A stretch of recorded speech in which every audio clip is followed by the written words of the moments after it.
Obrigada, senhor presidente. Bom, esta semana foram publicadas 2 matérias. Eu tenho quase certeza que foi na Folha de São Paulo, tá? Eu digo que foi na Folha, mas eventualmente posso estar equivocado. Uma dizendo que o crescimento do número de pessoas contaminadas pela sífilis está assustando os profissionais de saúde. E a outra comparando o número de adolescentes grávidas nos bairros mais favorecidos com os bairros menos favorecidos da cidade de São Paulo. Né? A diferença no número de adolescentes grávidas nesses bairros é algo gritante. Então, 2 matérias muito importantes publicadas pela Folha de São Paulo, que eu entendo que estão diretamente relacionadas, muito embora tenham sido publicadas em datas diversas, em contextos diversos.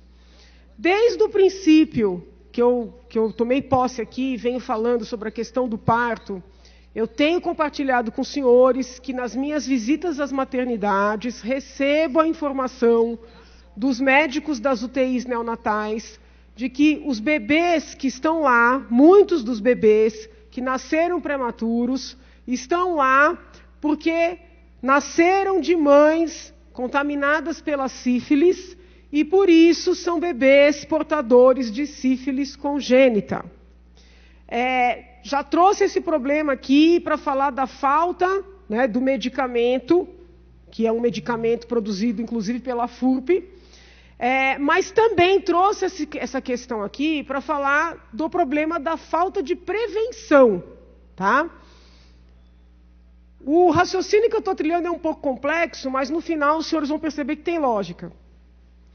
Há alguns anos, tanto o Ministério da Saúde como a Secretaria da Saúde, os órgãos de saúde, começaram a distribuir, e aqui não tem crítica, tá? É só uma constatação, a distribuir os retrovirais, que são aqueles medicamentos que tratam a pessoa contaminada pelo HIV.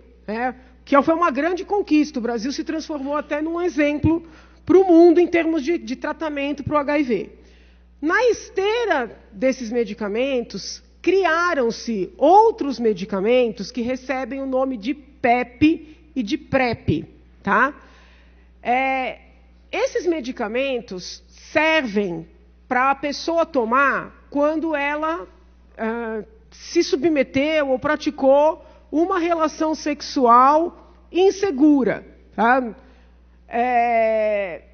O problema ou a questão é que os laboratórios desenvolveram esses tais medicamentos para uso contínuo.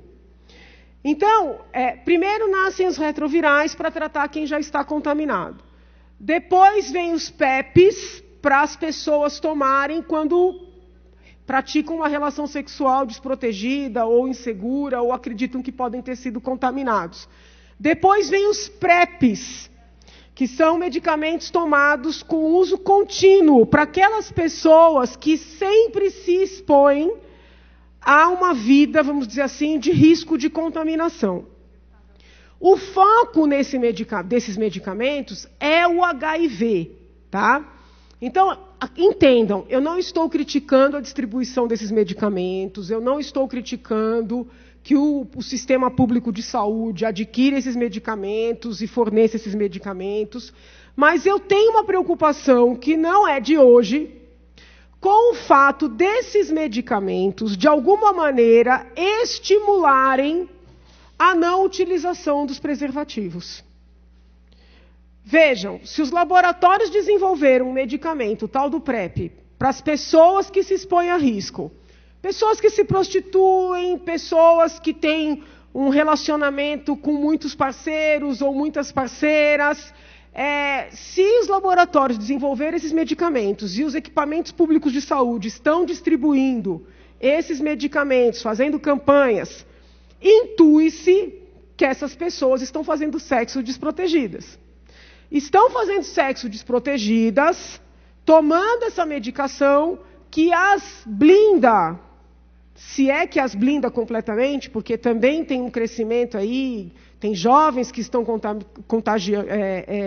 se contagiando pela AIDS, mas esse medicamento, a princípio, tem o objetivo de blindar as pessoas do HIV.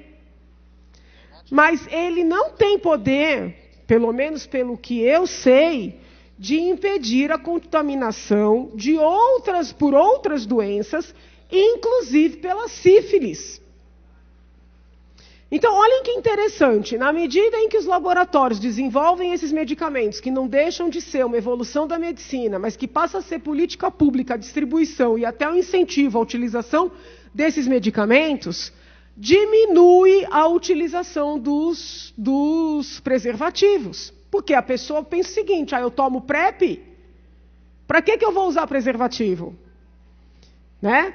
Se eu já estou protegido de maneira medicamentosa. E fica exposto a outras doenças, sobretudo a sífilis. Né? Pensem no homem casado que eventualmente tem um relacionamento extraconjugal com outro homem. Tomando esse medicamento, ele vai contaminar a sua esposa, que vai contaminar o bebê. Esse é um dado. O outro dado é o aumento da gravidez na adolescência.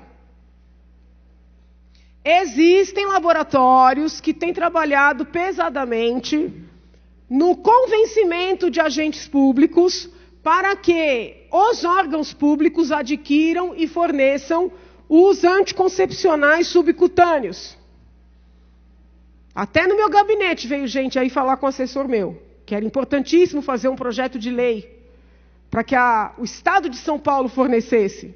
Eu achei curioso, né? Porque só eles vendem. Mas existe um trabalho forte no desenvolvimento desses anticoncepcionais e no convencimento de autoridades para que esses anticoncepcionais sejam fornecidos para adolescentes vulneráveis, pessoas em situação de vulnerabilidade. Se a pessoa está utilizando um anticoncepcional subcutâneo e se sente protegida, né, de uma gravidez ela não vai usar o preservativo. E o que vai acontecer? Vai se expor a todas essas doenças.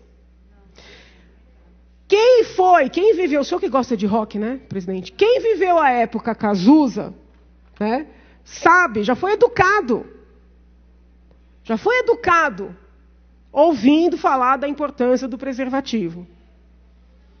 Agora, com essas descobertas, né, dos laboratórios, no lugar da gente evoluir, nós estamos voltando para trás.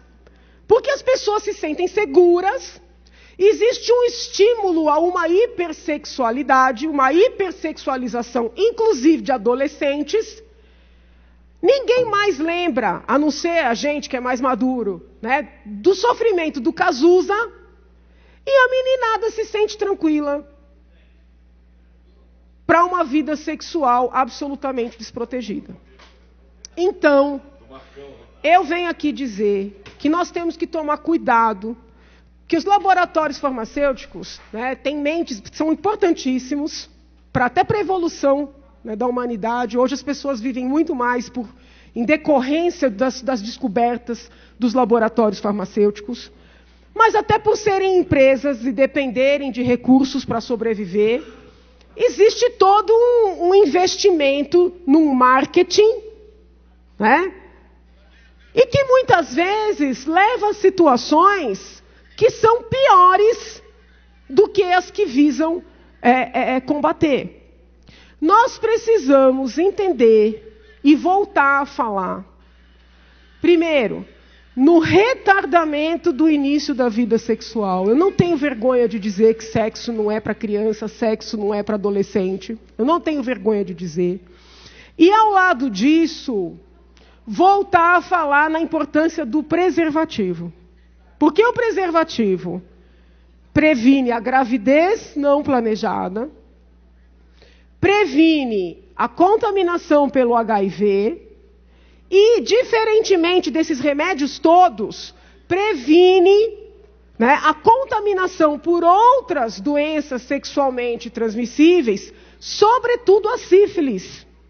A sífilis está penalizando não só adultos, mas também crianças, porque o impacto da sífilis na saúde dos bebês é devastador. Não quero ferir nenhuma suscetibilidade. Convivo muito com vários grupos que se sentem incomodados apenas com a palavra preservativo. Peço a esses grupos que me desculpem antecipadamente se, de alguma maneira, mesmo sem desejar, eu vier a ofendê-los, né?